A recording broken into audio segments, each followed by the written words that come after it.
bombs from 78. 我们剩下的最后的贫困人口是4000多万。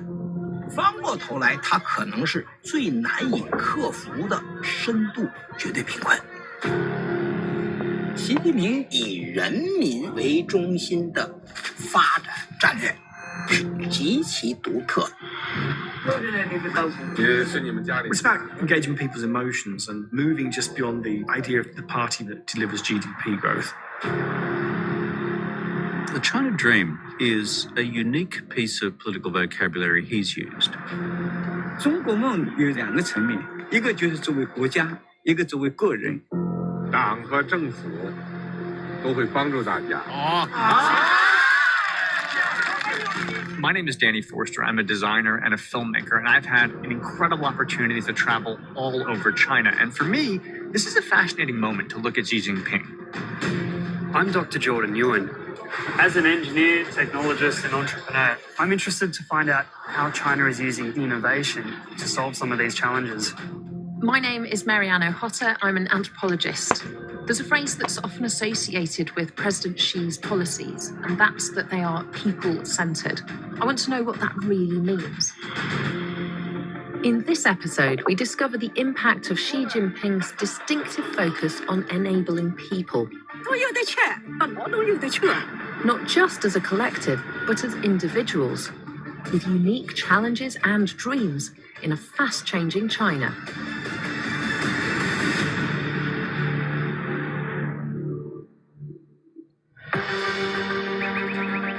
How can you have big dreams if you're worried about tomorrow? Can everybody participate in the China Dream?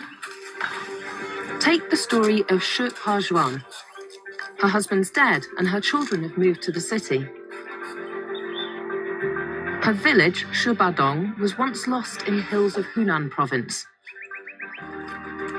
For years, there wasn't even a road in.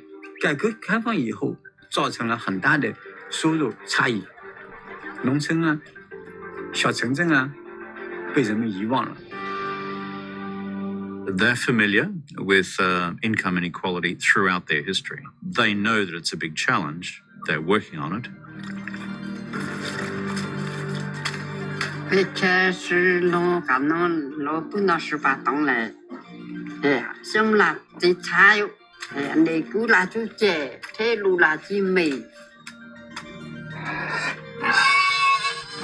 本来也来弄在18栋嘞，在弄。那现在你出菜蔬菜呀，干啦项目，那就没有几那收入了。对，还生活啊，简单的过路，把都一两个人讲，简单的过路生活。Shi Pazhuan's life would change when the village of Shubadong became a testing ground for a new initiative in 2013, the Targeted Poverty Alleviation Scheme.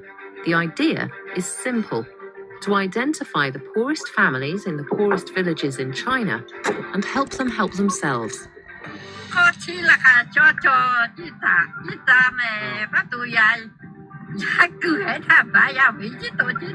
Rather than simply hand out benefits, the Poverty Alleviation Scheme asks poor villagers to take chances, be ambitious, pursue dreams.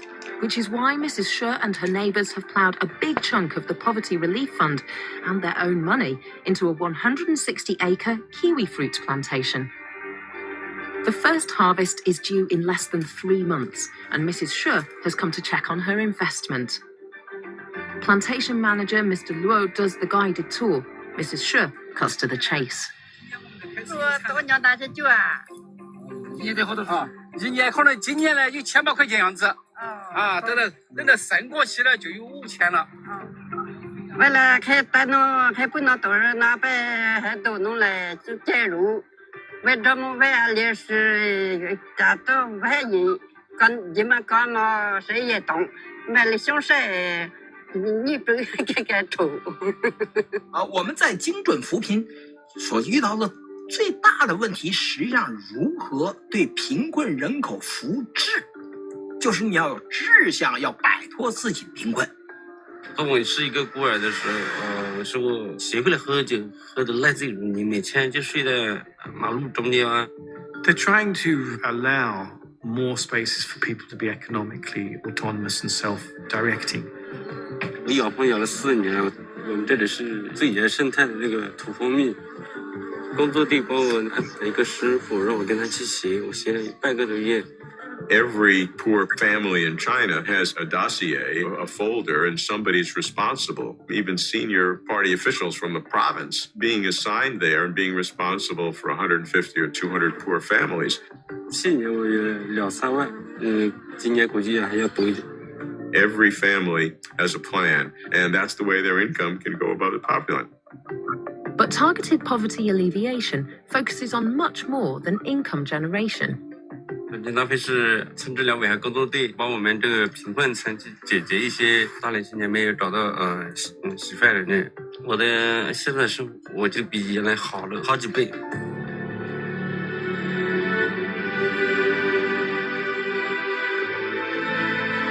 Though half of China's 1.3 billion people live in urban areas, more than 600 million live in the countryside. And to help them get better opportunities involves providing new infrastructure. The building of roads to the once remote village Shubadong has given its inhabitants a new way to make a living. In the past, few strangers found their way to Shubadong. Now they come by the coachload. Poverty Relief Task Force leader Wu Shewun says it's revitalizing the village. 15年前呢，或者20年前，这个地方呢，可以说呢，我们现在用一句话怎么说呢？原来是穷山恶水，因为这个里根本没有外人来过。那么现在的话呢，那就大不一样了。中国最美丽的乡村了，这是我们的目标。 It's led to the renaissance of a centuries-old craft. The Miao have always embroidered their own clothes. Now, with the help of the task force, they've set up a collective to sell their work to visitors. So it's like if the ocean comes up, all the boats sort of go up. That's the general plan of economic development, and that makes sense. But President Xi has taken it to a new level and say, okay, now we've done that, but now there are still some people, because of geography, maybe in mountain areas, or because they have infirmities or disease, that it's not going to work for those people. So we have to have a targeted approach. 同步前进，一个也不能少。 In 2016, China spent more than $10 billion on tackling poverty. Since 2013, 60 million people have been raised above the poverty line. That's one person every 2 seconds. You have to admire the ambition of such a huge undertaking. And it seems right. With China's growing prosperity, the focus is to make sure that no one gets left behind. What's pretty impressive, to give the Chinese government their due, is that the remaining 80 to 100 million folks who are in poverty don't just slide off the political radar screen, they are central to the political narrative in China. 习近平以人民为中心的发展战略是极其独特的，他对中国的经济发展提出了不要以GDP 论英雄，要以民生为英雄。来问问你们。不能在安内，安内不能来不能在白中了，为小女白的一节不。Xu Pajwan's visitor spent time asking various details about her life conditions. 而且今年你进来呢，这就小女白的就要常务这就种，不能这可讲好来。 就来不着这不那不只讲到高呀，不这是叫我们黑新闻联播呀，为是清楚不有，或者眼不有，眼当然不能国家主席中央龙。 If you look at his speeches, there's a clear refrain that gets repeated quite often. He talks of people, he talks of poverty, and he talks of social justice. In the past 5 years, President Xi has made visits in 14 of the poorest regions in China. It's clear that Xi Jinping has an interest in the poor, but I wonder, where did that curiosity come from? I think one of the critical byproducts of China's newfound position on the world stage is that people are paying attention. So the things that Xi Jinping says, his philosophies, his strategies are of importance, not just to the Chinese people anymore. But what shaped Xi's approach to politics? How has his life experience prepared him to lead one of the world's emerging superpowers? Xi was born to an elite political family and educated in Beijing. But at the age of 15, he would experience dramatic change. He went down to a pretty remote area and kind of just mucked in. You know, he had to kind of forget his elitist background. It was a very undeveloped area, so it was pretty tough. He was known as someone who did kind of cooperate and collaborate. This is Liangjiahe in Yanchuan County, the village where Xi would spend his next 7 years.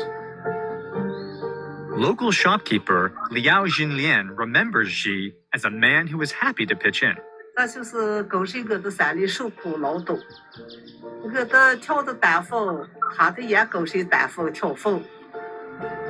Xi got his first experience of public administration when he was elected village party secretary at the age of 20. His first project was to set up a foundry and a milling station. But he had even bolder plans. His biggest achievement was to organize the community to bring more land under cultivation. 修这大坝的时候的话，什么也做了，这个车子也推了，土也掏了。 种书记脏活累活都抢不干，所以大家呢对他才这个尊重和信任。但是70年代呢，这里的这个条件很不好，很艰苦，生活也很苦，但是在这苦的时候呢，苦中有乐。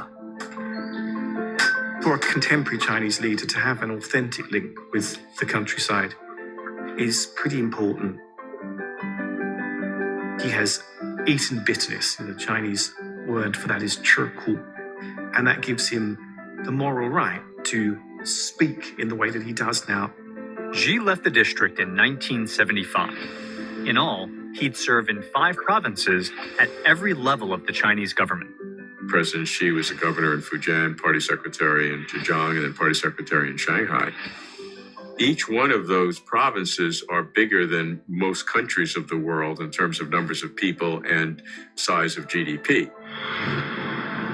The Chinese system, therefore, of training political cadres is pretty comprehensive. So when I look at people like President Trump, who's gone straight from commerce into the White House, in the Chinese system, this would be seen as just unfathomable, impossible not to have had extensive, decades-long direct experience in public administration. Xi's extensive experience across China's vast landscape, interacting with different communities, would sharpen his strategy and prepare him to address China's economic challenges to come. The backbone of any economy is infrastructure. And what China has shown is tremendous in terms of their investment in the infrastructure space. 我们实现了世界最大规模的基础设施革命，基础设施现代化。 To improve balances in the Chinese economy, President Xi and his team are investing in giant infrastructure projects.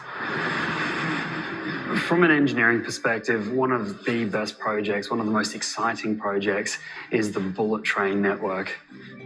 The big cities were the first to benefit. Now it's being rolled out across China, which presents 1 or 2 technical issues. To show you what I mean, I want to take you to Yibin in Sichuan province, because this bridge is at the frontier of China's high-speed train network. Crossing the Jinsha River, it'll be a vital link on a new line connecting Chengdu and Guiyang. Chief Engineer Li Yanzhe is facing his biggest challenge. 这座大桥呢，是目前世界上最大跨度的东铁两用钢箱拱桥。大桥呢，全长1.8公里，高度呢从水面以上到拱顶180米。大桥呢，上层是4线铁路，下层是6线公路。 This bridge is taking 1,000 workers 4 years to complete. They eat and sleep on site.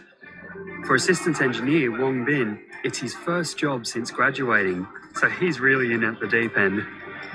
最少也得4次，爬上爬下4次，就那么高，爬上爬下4次，然后最累就是下午下班的时候。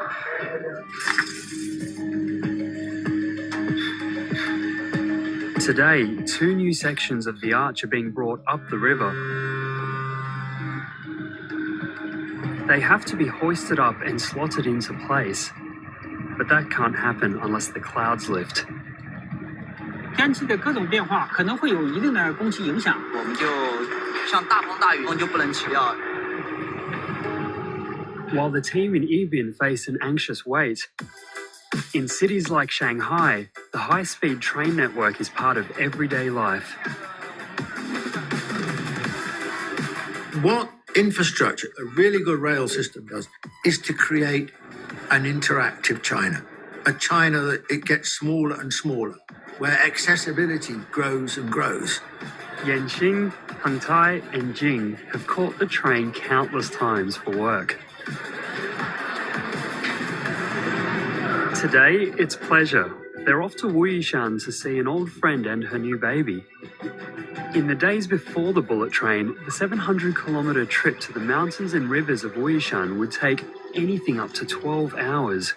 然后可是现在的话，我们通过高铁，我们只需要3个小时，我们一个周末来回。 In transforming China's economy, which is exceedingly important for the development of the country towards its goals of a moderately prosperous society by 2020, it is absolutely essential that the economy be transformed, and innovation is the key element to make that happen. 从极低收入的人口大国变成世界最大的，我们称为上中等收入国家。 Good to see they've not forgotten the traditional gifts for the baby.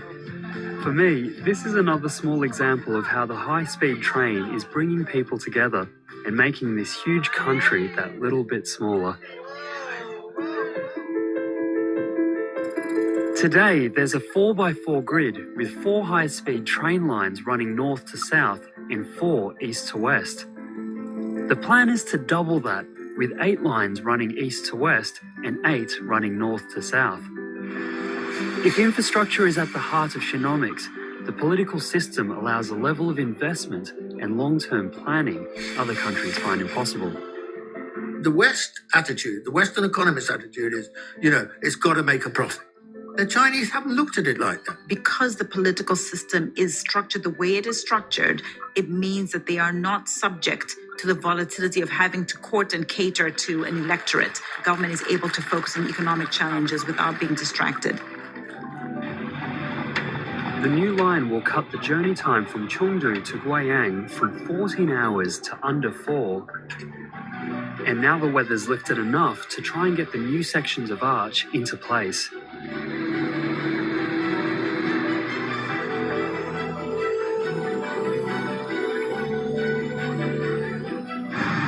摆正拱乐，用蓝色起重机把拱乐起吊到拱乐上去。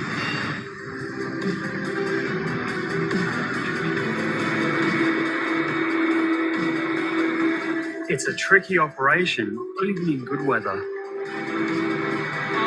到，已经找到位了没有？我在这里看着的。 The arches rise 180 meters above the Jinsha, ready to be slotted into place. It's not a job for the faint-hearted. 我相信通过我们每个技术人员的努力，才会凝聚出我们的力量，把这个桥整体慢慢合拢。有自己的付出，有自己的辛苦劳动在里面，自己会很骄傲。 The bridge will soon be completed, and Yibin will join the high-speed train age. But this massive infrastructure is not the only way to unite a country as vast as China economically.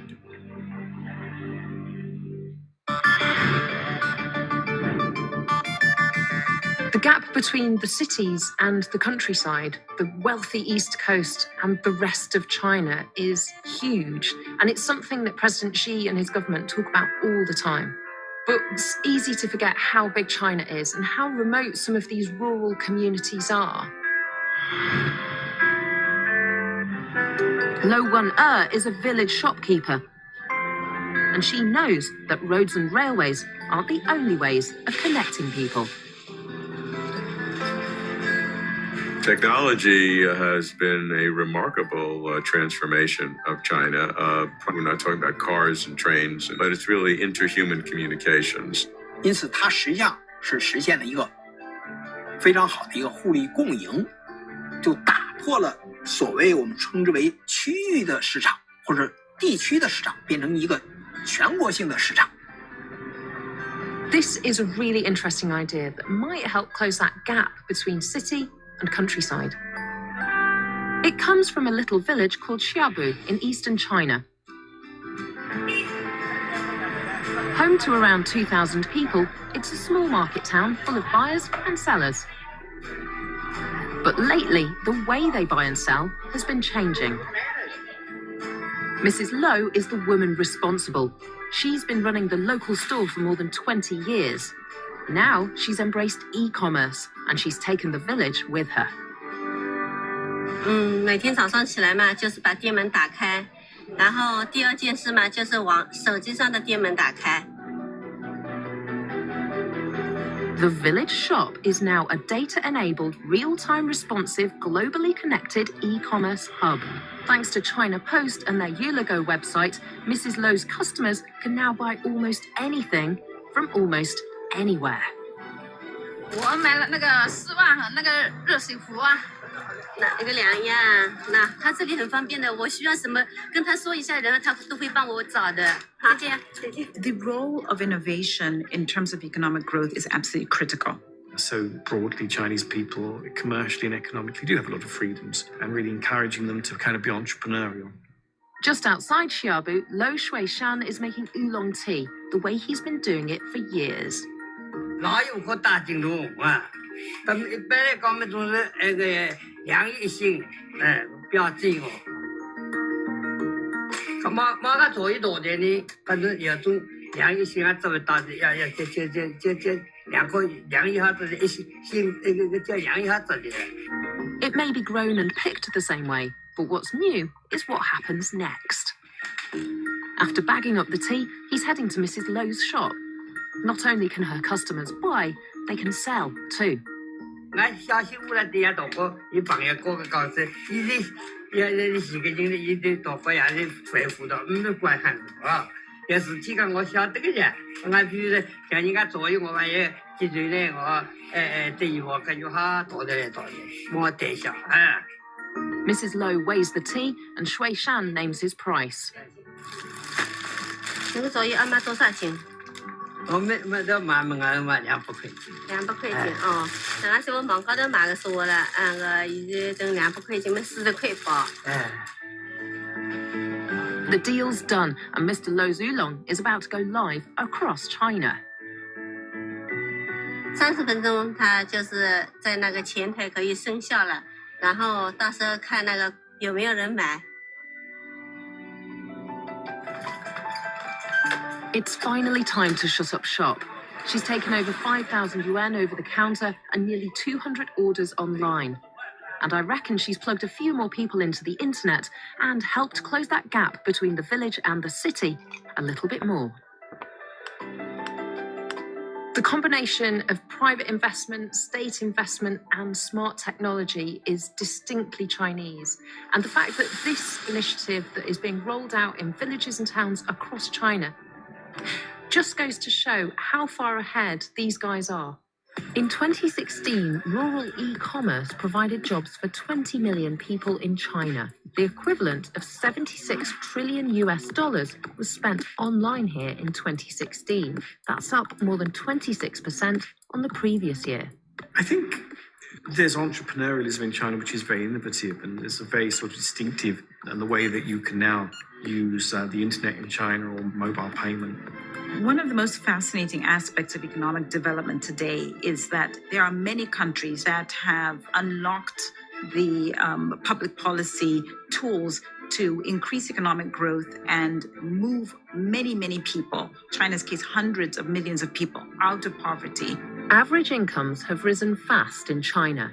Back in 1980, it was the equivalent of $300 a year. 20 years later, that had risen to $3,000, and in 2017, average incomes are expected to reach $10,000 a year.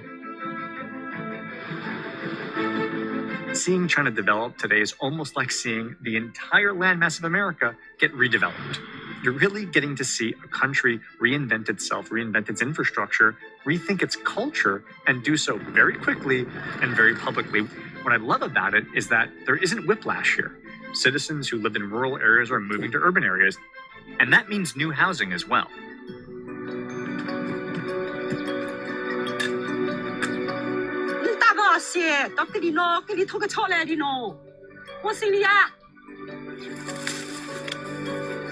Yuhua and Zaixin are down at their allotment at least twice a day. 这里的呢都是呢绿瓜、西瓜、花生、青菜，那么那树、那芽，都有得吃，老都有得吃哦。The couple have lived in Zhejiang province all of their lives. But 9 months ago, they moved into one of the most talked about housing developments in all of China. The Chinese government, they are renowned at sitting down a plan and going for it. How do they manage to do that? I think one of the reasons is when you've been growing, for quite a long time, you are habituated to change. You do know what change is. 本来呢，个村子里一塌糊涂，现在那个国家把弄得还清楚。This 46-home development is in the village of Dongzhiguan that's been making waves all across China. What's great about this project is that it looks great. It connects to the existing Chinese community, and the folks who live there can afford to live there. 我这里个房子是去年到这里过年来，现在呢就刚好弄好，你清楚就行啊。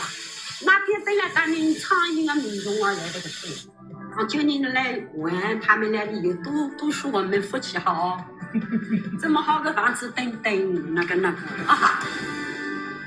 实际上，我们强调的这个有恒财这个恒心啊，居住有机屋啊，都是中国以前传统文化的一部分。The Chinese are habituated to saving, and they are worried about not saving because maybe they won't be able to afford healthcare. All across the country, people are beginning to feel more financially stable. But China still faces the big issue of how to support its young people and its elderly. Any ambitious venture begins with small steps. Meet Dr. Zhang. He's participating in a newly established nationwide healthcare initiative. As an American, right now the discussion of healthcare is a major issue in my country. How a government chooses to care for its infirm is a huge issue. Now, think about China for a minute. We here have a population 4 times the quantity of America. So how that medical process gets streamlined has huge impacts for this country. China's demographics is a sort of massive problem. It's got an aging population. And then on top of that, as China becomes developed, it's becoming a country of greater instances of heart disease. So all of these are adding to the complexity of also trying to deal with wealth creation for poor segments of society. To help combat this issue, measures have been taken to improve China's social welfare system. That includes a brand new health insurance program. My question is, will these be of sufficient scale and happening rapidly enough to preserve the sort of social and political stability the Chinese leadership wants? And that lies in their hands.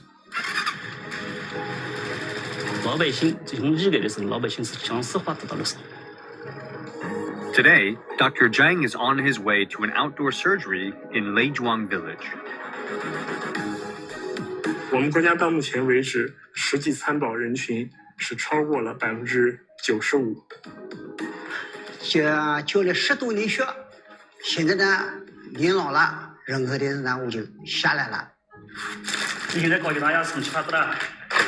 稍微苦外苦。有多少没吃饱？过去嘛，这个老百姓可能有的病都得钱看，现在不一样了，有你的病。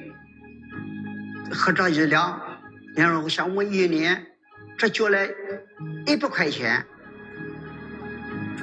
2017年，我们国家财政对卫生的投入在1.4万亿左右，卫生费用占 GDP 的比重已经超过了6%。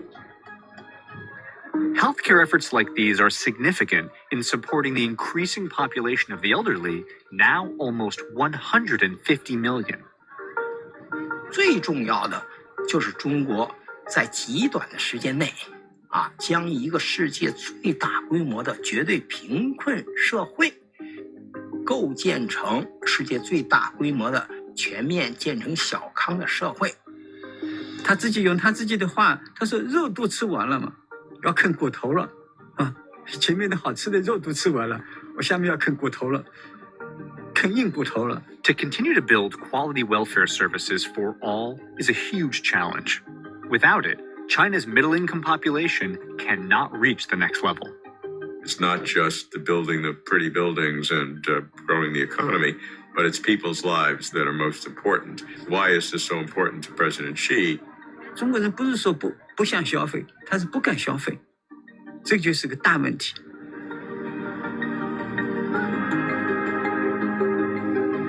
所以我是觉得是很好的时候，也做社会政策，社会政策做好了，中国的经济发展是一个可持续的发展。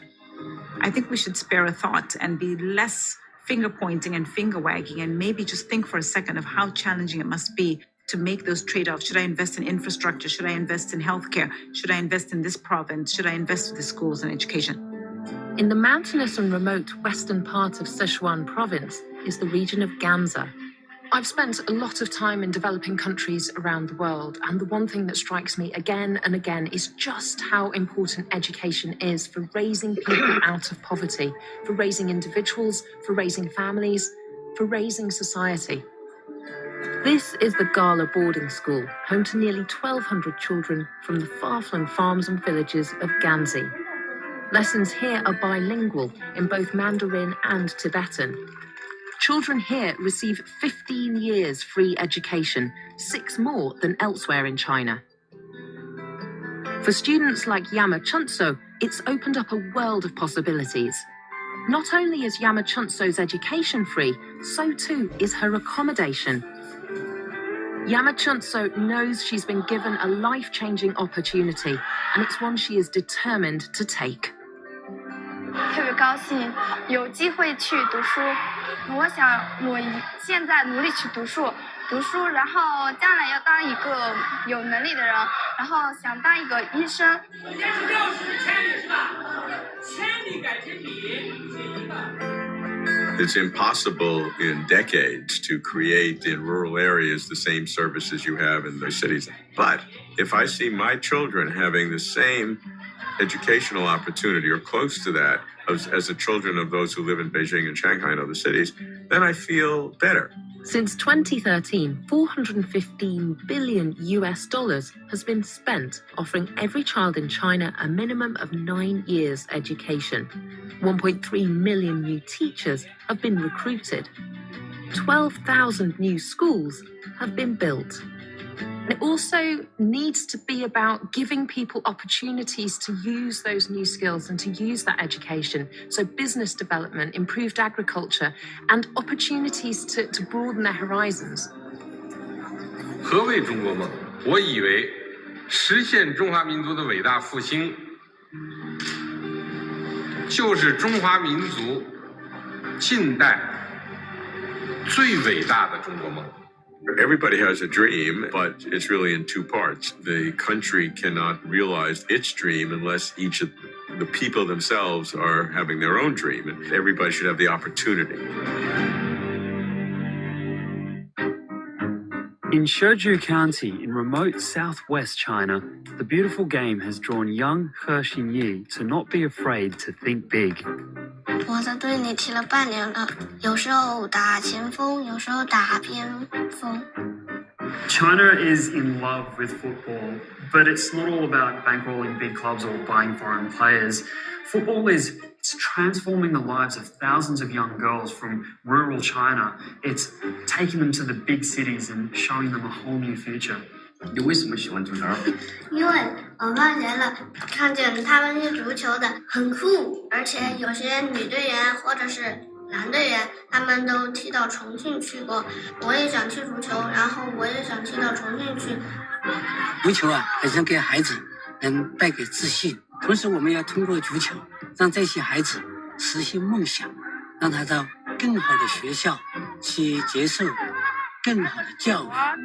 With the right support and hard work, He Xinyi is motivated like many others by the chance to get better coaching in the city.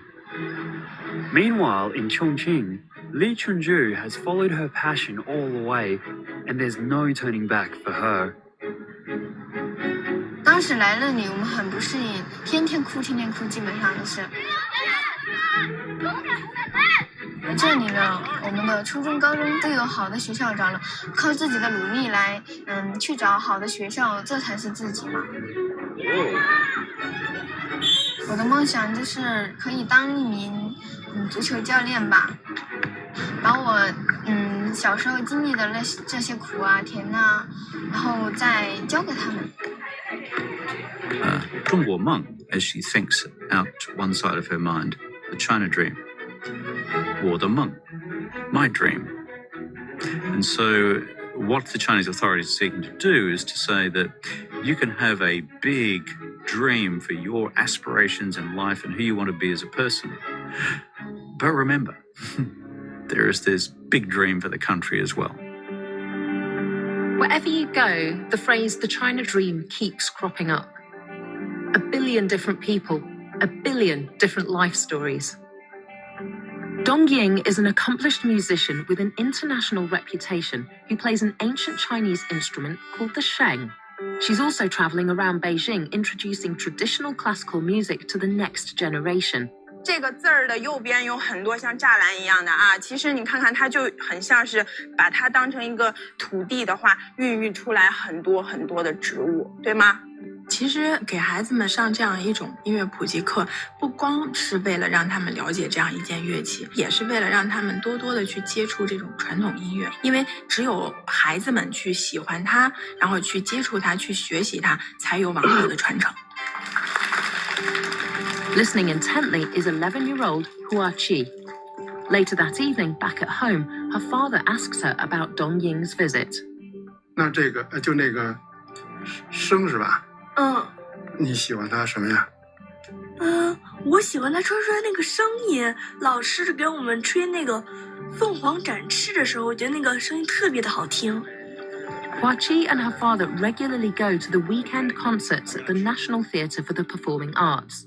I think that Xi Jinping wants to persuade the Chinese of the capacity of the Chinese to modernize not just with material products, but in every area of culture. We can do it our way.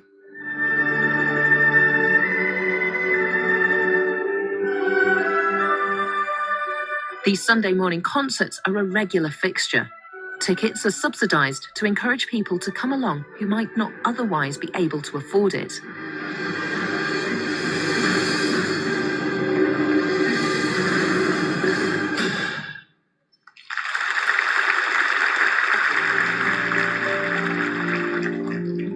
What an unusual and beautiful instrument, and it's inspiring to see the efforts being made to engage young people in traditional Chinese music.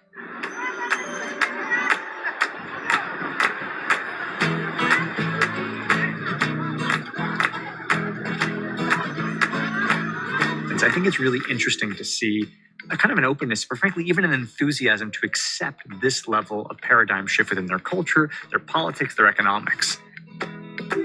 Take, for example, 52-year-old Wang Chunsheng. For him, Beijing's traditional parks are simply an opportunity to express himself with friends.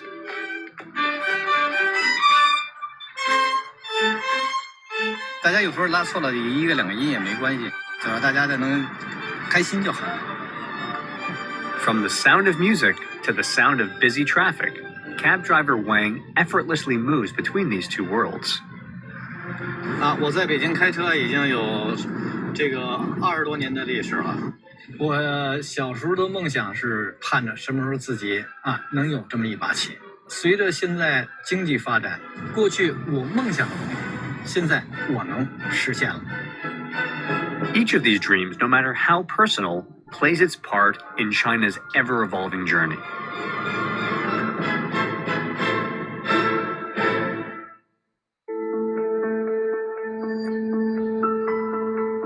It's fascinating to see how President Xi Jinping has taken a pre-existing idea of the party serving the people and adapted it for the 21st century.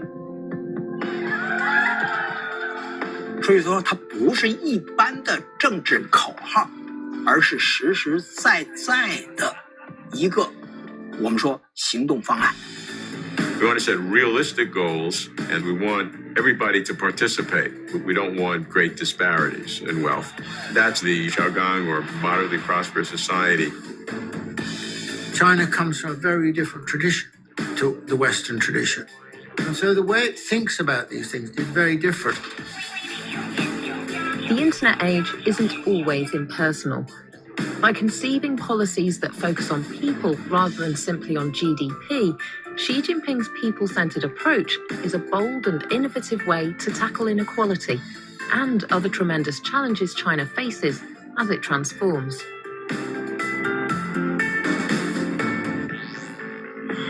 The real kind of focus is on creating a more appealing emotional message, and that is about good quality environment, own their own place, know that tomorrow will always be better than today. All of the things that were promised before now finally seem to be happening. Through many small but firm steps, a renewed vigor has gripped much of China today. Xi Jinping is a leader who dreams very big dreams. What then does the near future hold for the People's Republic? Clearly, at a time when Western countries have become the richest that they have become, while income inequality is at its worst, and having China engaging as a big global player with different ideology, I think is beneficial for human progress.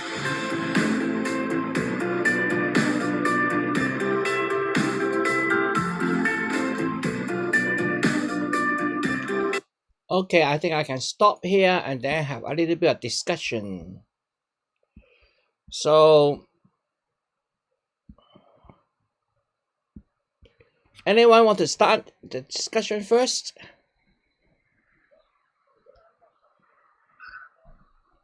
No?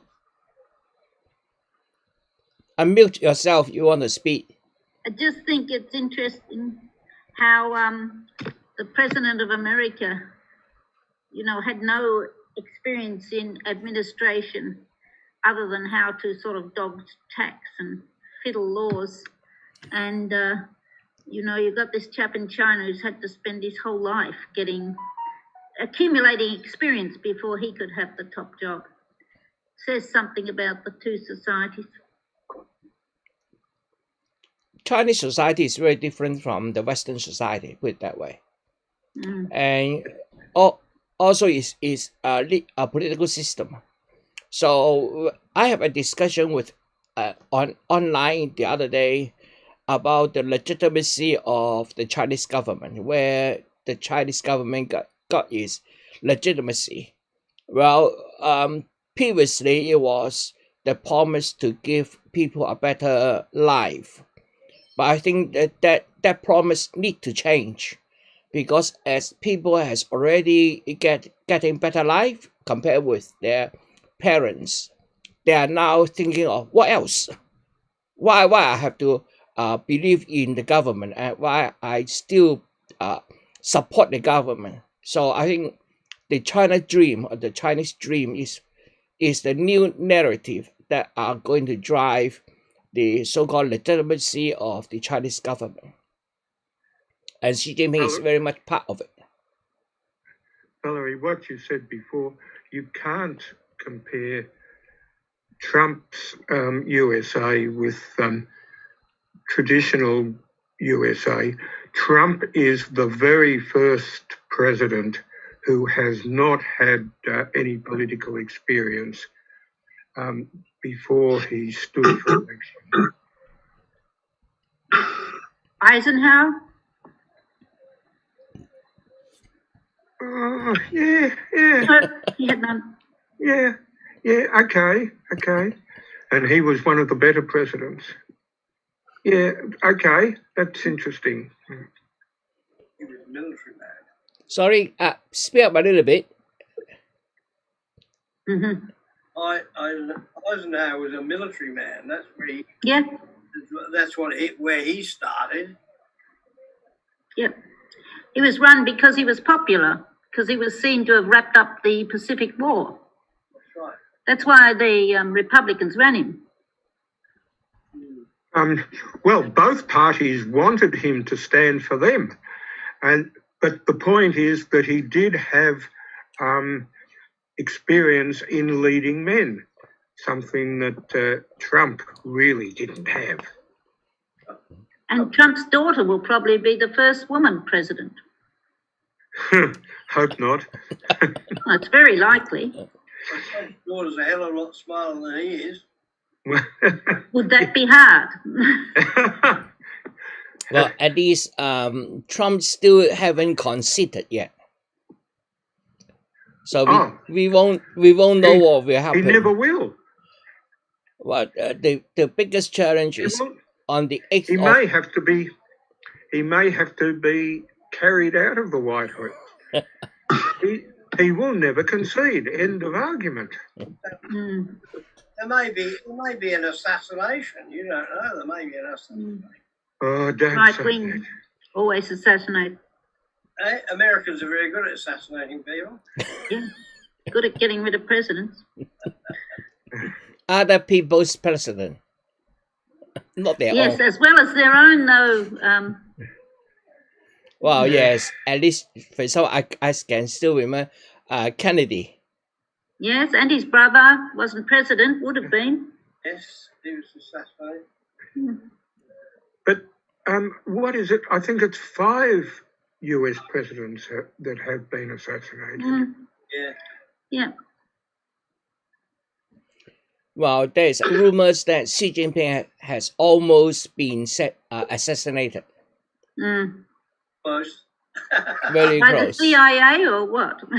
By the other fractions within the CPC in China. Yeah. Yes, attacking corruption's not a safe thing to do.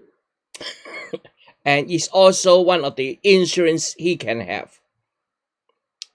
But he's less or what should we say, free thinking than Deng Xiaoping was. Much less free thinking. You know, he doesn't allow people to have different ideas like Deng Xiaoping did. Yeah. He's very much in the Mao Zedong mould. Absolutely.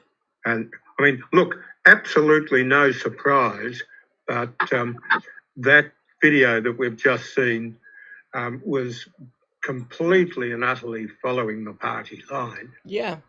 Yes. Duh. It's a propaganda. Yeah. Yes. Yeah. Yes, absolutely.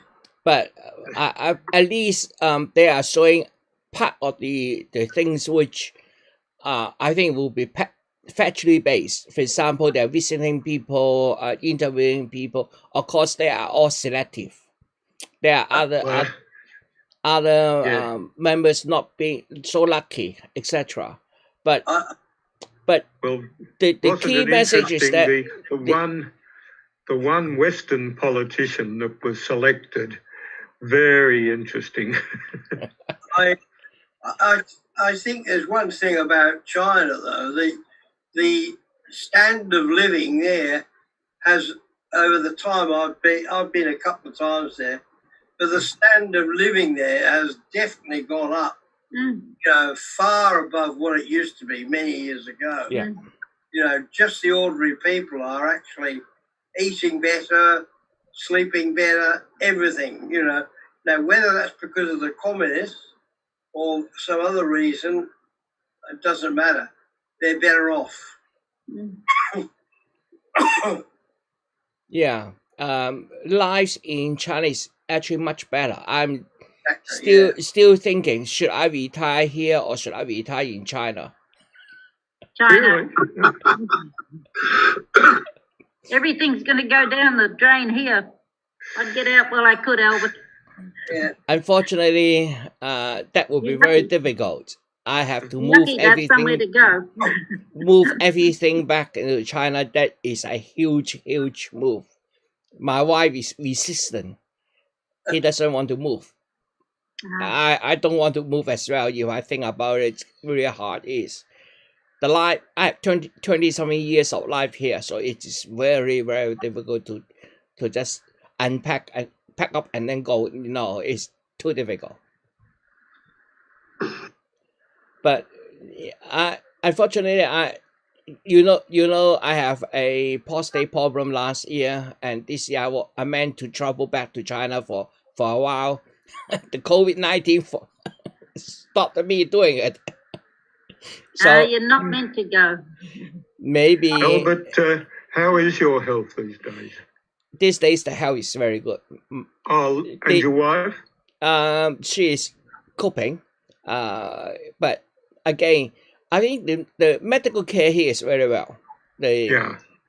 We remember me too. Yeah, we are Remember me really too, lucky hopefully. to have very good medical system here. At least, Oh, yes. Yeah, but it's been run down. I hope actually the government should inject more money back into the healthcare system. One of the biggest problems we've got in this country now is this obsession with privatisation. No good. I strongly good. object privatization. There are some things which shouldn't be privatized. Exactly. Infrastructure, medical health, education, these are not to be privatized Yeah. because this involves everybody, and in any society there are people who are unlucky, at least financially. So we should be looking after them in order to look after ourselves. For example, if COVID has spread, none of us is safe. Looking at South Australia, it seems that they might have a second wave. Yeah. Oh, yes, definitely. Easy to happen. Even with that in view, the way that Australia has been affected by the whole thing is almost non-existent compared with most countries. Yeah. I mean, there's 250,000 deaths in America. It's just, and even in Britain, there's just 60,000 or something like that. It's just incredible. Here we've got 700. Just lucky we're an island. But that helps, yes. And same with New Zealand, you see. Yeah. Even smaller island. Well, but with plane travel, it doesn't make that much difference. England is also an island, but they adopted the wrong policy at the very beginning. Yeah. Very stupid. Yes. Anyway, look, Albert, would you excuse me? I need to leave. Yeah. But thank you very much. Thank you. Okay. And we I'll see will you close next- out today as well. So I'll see you next week. okay. Bye-bye. See you next week then. Bye. Bye. Time to go. See you Okay. next week. Bye. Thank you all today. Bye. Bye. Bye.